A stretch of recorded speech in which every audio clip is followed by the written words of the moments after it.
The third word, in the name of God, the merciful, the compassionate. O you people, worship.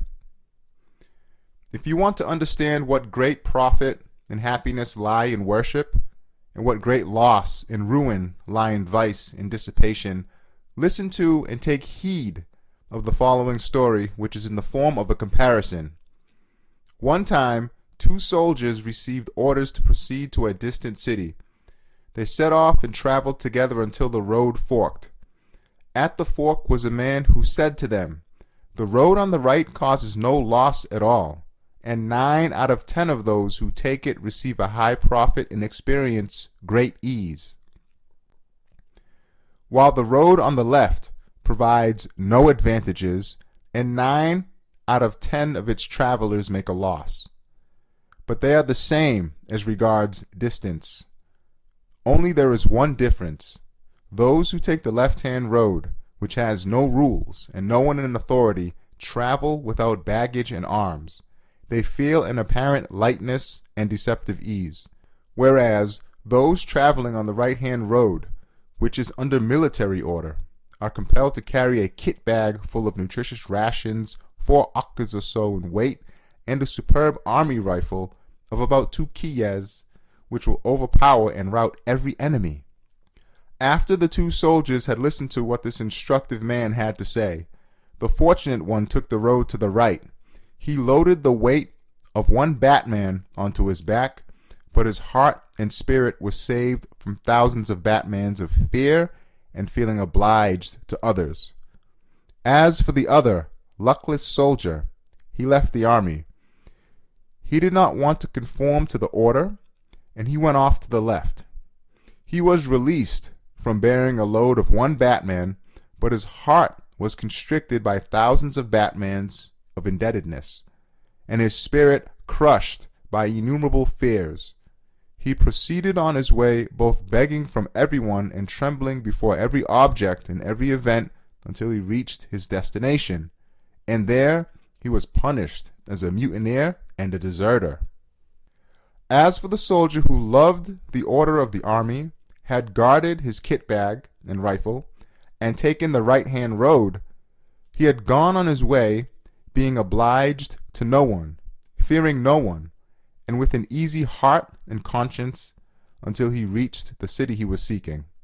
There he received a reward worthy of an honorable soldier who carried out his duty faithfully. O rebellious soul, know that one of those 2 travelers represents those who submit to the divine law, while the other represents the rebellious and those who follow their own desires.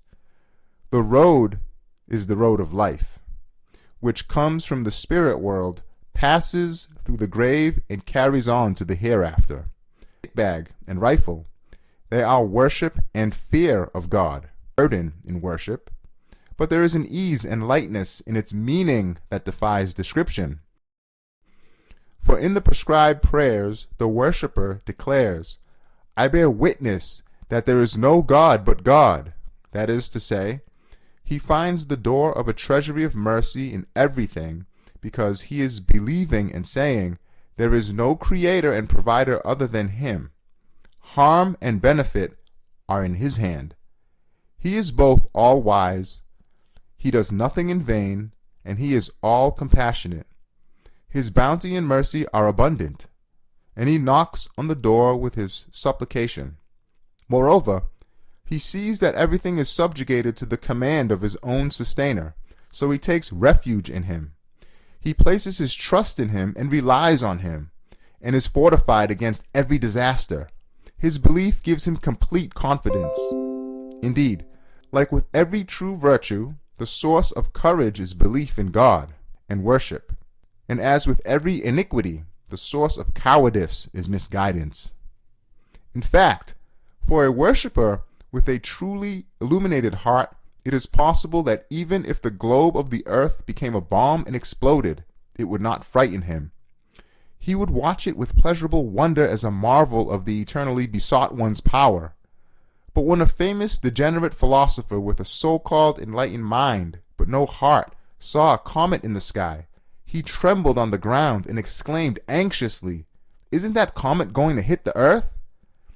On one occasion, America was quaking with fear at such a comet, and many people left their homes in the middle of the night. Yes, although man is in need of numberless things, his capital is as nothing. And although he is subject to endless calamities, his power too is as nothing. Simply, his capital and power extend only as far as his hand can reach. However, his hopes, desires, pains, and tribulations reach as far as the eye and the imagination can stretch. Anyone who is not totally blind can see and understand then what a great profit, happiness, and bounty for the human spirit, which is thus impotent and weak, and needy and wanting, our worship, affirmation of God's unity, and reliance on God and submission to Him. It is obvious that a safe way is preferable to a harmful way, even if the possibility of its safety is only 1 in 10. But on the way of worship, which is our matter here, there is a 9 out of 10 possibility of it leading to the treasury of eternal happiness, as well as its being safe. While it is established by the testimony, which is at the degree of consensus, of innumerable experts and witnesses, that besides being without benefit, and the dissolute even confess to this, the way of vice and dissipation ends in eternal misery. According to the reports of those who have uncovered the mysteries of creation, this is absolutely certain. In short, like that of the hereafter, happiness in this world lies in worship and being a soldier for Almighty God, in which case we should constantly say, praise be to God for obedience to Him and success, and we should thank Him that we are Muslims.